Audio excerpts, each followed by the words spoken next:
Hello everybody, it is Mike Levin on Monday, April 12th, 2021, and I'm on my way back from dropping off my kid. It seems I never do the talking head coding videos anymore, and it's all these driving commutes. However, I will be getting back to the coding videos because I have a few things queued up. I've been ready to produce it for a while now, technically, but perhaps not emotionally. I have not had the right mindset to push out my latest coding video, which happens to be moving from a very permissively structured, loosely structured, key value pair scenario of database interaction. So I'm interacting with, a persistent data store. That's a database. So you take a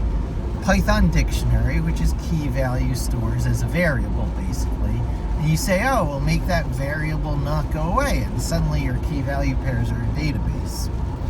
You put something significant, optimized, compiled C code, and lots of time and tweaking that code behind tasks like that, and you've got things like SQLite, which is included with Python and many other things as an embedded and embeddable SQL database, which is capable of back-ending such a loosely structured data scheme, key value pairs. Keys must be unique, and values must just technically fit into whatever you're trying to jam it into. You often hear the terminology blob, or binary large object, BLOB, and that covers a lot of stuff you might want to come out as your value of a key value store, stuff like video and pictures and sounds and XML and text put together in all different ways. If you say it's going to be JSON objects, and then give those JSON objects further meta characteristics like indexes, then you've got things like MongoDB, which go beyond basic key value stores because their values, while not row and column tables like SQL databases, they are nonetheless comprised of structured data of some sort, so that queries can be run against them in a fast, optimized, get your answer quick way, which is usually a sign of indexes being used. So anyhow, I'm up to a point in my generic template for all projects. Everything right now is looking like a nail, so I have to make sure my hammer is correct. I'm tweaking my tooling. I am adjusting what my day-to-day hammer looks like in today's world. And I'll eventually be getting to all the machine learning stuff. I should probably get to it sooner rather than later. It's probably a mindset thing. But first, I got to cover some of the basics. I mean, who are we to go doing machine learning stuff if we don't even have, an optimized tabular data stores that uses set principles, which is what a SQL database is, in our toolbox. Relational Database Management Systems, RDBMSs, long-standing best practices, the correct way that databases are done, and it's what much of Oracle built its empire on. And when threats came along, like optimized key value approaches, NoSQL approaches, they bought them up. They gobbled up Berkeley DB. People don't talk about it, but what they did recently with Java and through the acquisition of Sun and to MySQL, and which they do to technologies once they appear to be a threat or should be part of their open source offerings, goes back a while, and it's part of the history of NoSQL being a... In half a mile, keep left to stay on I-80 West. Sorry if my GPS pops in. But NoSQL is not a modern thing. It's a very old thing. And it's a great methodology because you really don't have to think about table structures. Keep left to stay on I-80 West. Boy, I wish there was a pause on iPhone's default video. Continue on I-80 West for 31 miles. 31 miles. Okay, I shouldn't have interruptions for a while. So, NoSQL is for the lazy, because you don't need to think about table structure and you rely on the optimization of hash tables. So key value pairs, the keys, what makes them keys? They can be pretty large. You can use an image as a key. There's actually such a thing as perceptual hash tables, that, perceptual hashes that could be used as keys in databases. So you plug a picture in to get the full resolution picture out. There's no reason things couldn't work that way. But the only thing that makes a key is that it has to be unique. There shouldn't be duplicate keys, so primary keys by definition have a unique constraint on them. They are each unique. But then the other thing, and this changes gradually over time as the optimizations and technologies behind it improve. It happened recently in Python, I think, changing dictionaries from non-ordered to ordered.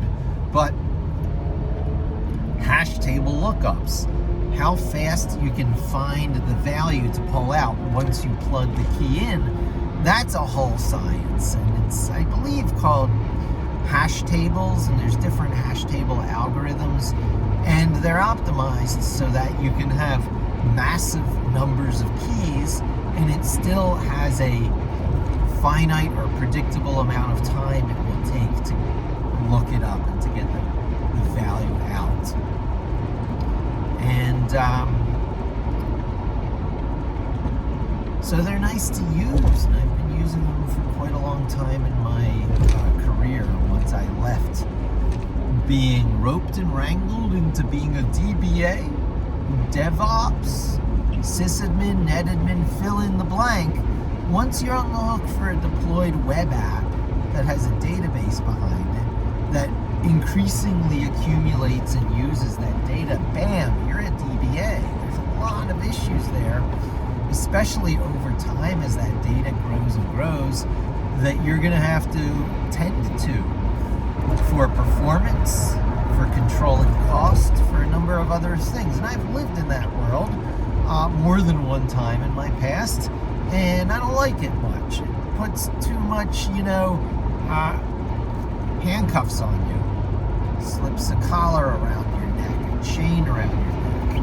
You're tied to that specific deployment, that specific app. And it's not worth doing in my mind unless you own it.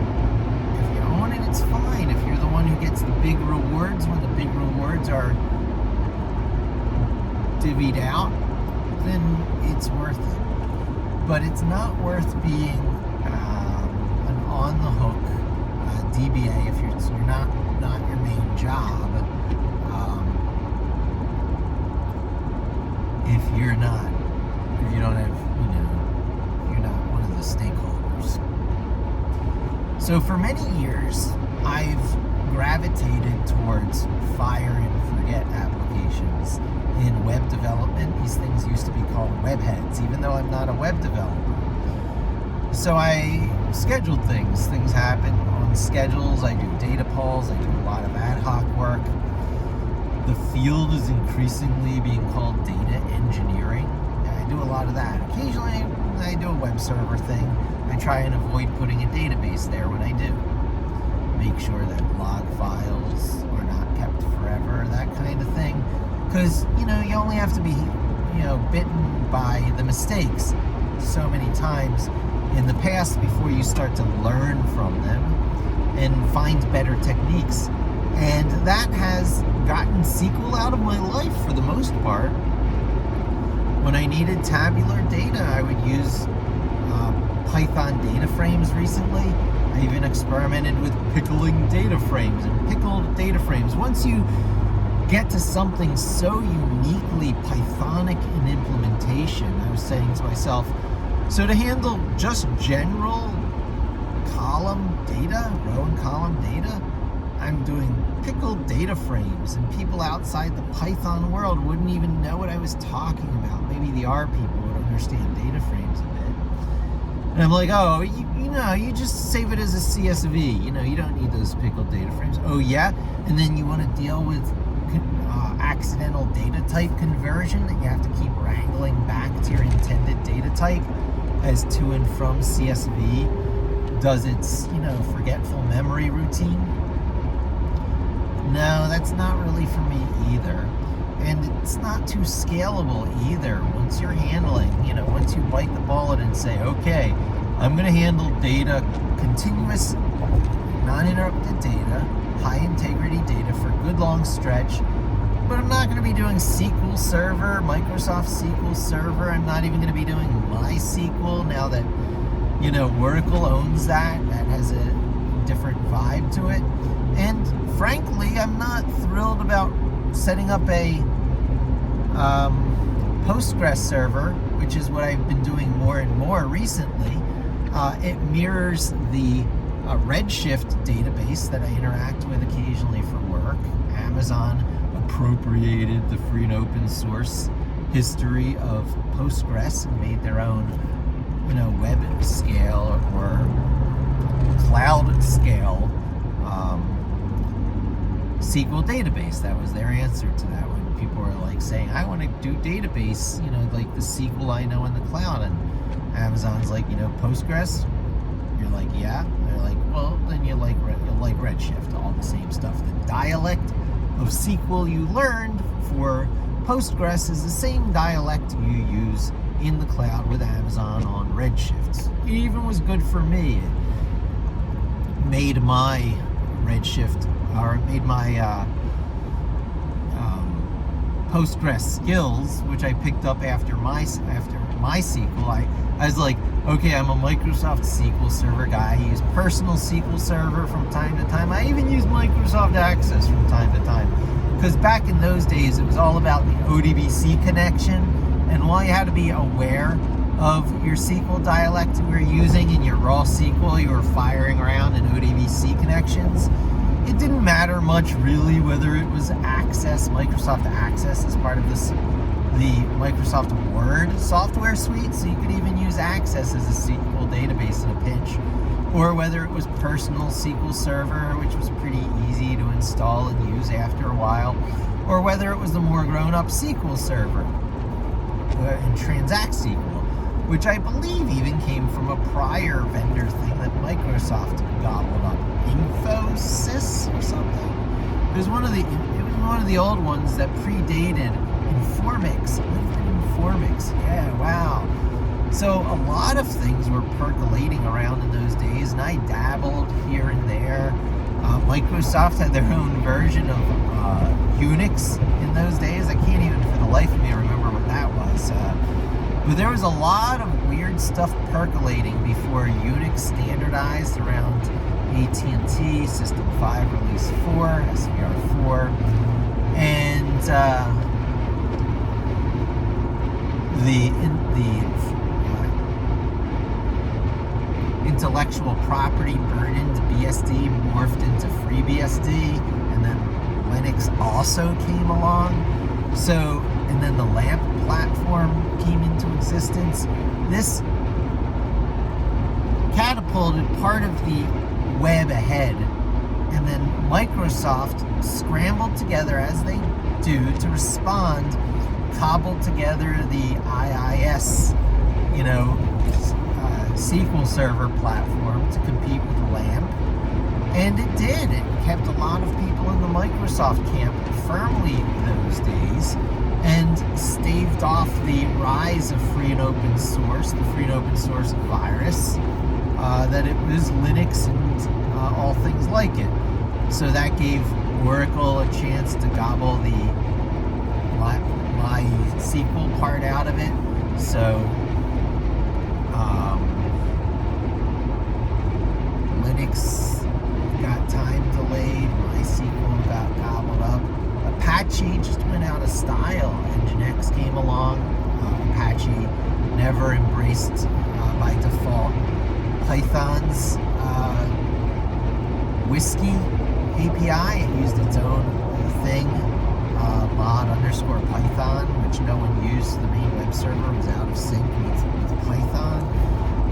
There were a lot of different little things that did in Apache as a web server of choice. It was overweight. And then that just ended up with the P languages.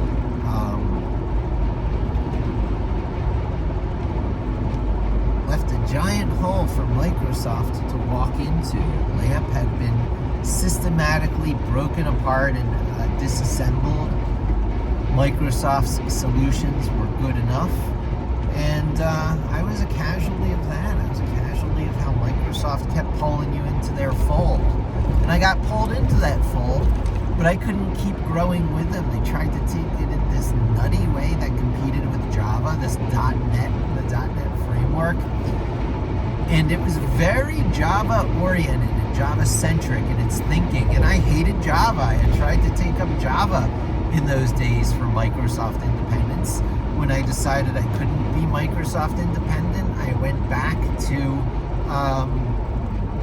all their offerings and realized it so totally wasn't for me. And then that made me into a ASP Classic person for a while.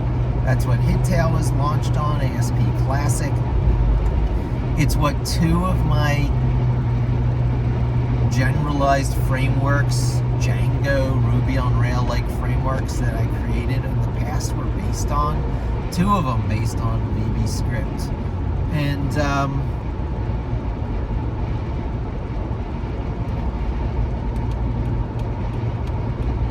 it didn't do great stuff for my head. VBScript was a dead end in a lot of ways. The community that was around it, the language itself,